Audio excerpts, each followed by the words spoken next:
ఏ వార్త చూసినా ఏమున్నది గర్వకారణం, సమస్త వార్తల సమస్తం ఏదో ఒక పార్టీకి బానిసత్వం. ప్రస్తుతం ఆంధ్రప్రదేశ్లో లేదా తెలుగు రాష్ట్రాల్లో జరుగుతున్నది అదే. ఏదైతే ప్రస్తుతం ఈ పత్రికలు ఈనాడు ఆంధ్రజ్యోతి చూస్తే ఏం తెలుస్తుంది, అంత దుర్మార్గంగా ఉందని తెలుస్తుంది. సాక్షి చూస్తే ఏం తెలుస్తుంది, అంత అద్భుతంగా ఉందని తెలుస్తుంది. సరే, ఈ రెండు పక్కన పెడితే ఈనాడు జ్యోతి రాస్తున్నటువంటి వార్తలో ప్రత్యేకత ఏంటి? జగన్ తన వాళ్ళకి కాంట్రాక్ట్లు ఇచ్చుకున్నాడు, ఆ కాంట్రాక్టర్కి డబ్బులు పెట్టేస్తున్నాడు, వాళ్ళందరికీ వేల కోట్లు ఇచ్చేయడం వల్ల పెన్షన్లు కూడా ఇవ్వలేకపోయాడు, అందుకనే 3వ తారీఖు దాకా లేట్ చేశాడు.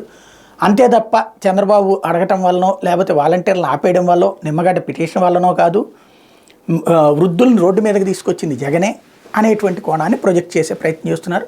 దాంతోపాటు డబ్బులు లేవు అని. మరి ఓ పక్కన డబ్బులు పనిచేస్తున్నారు.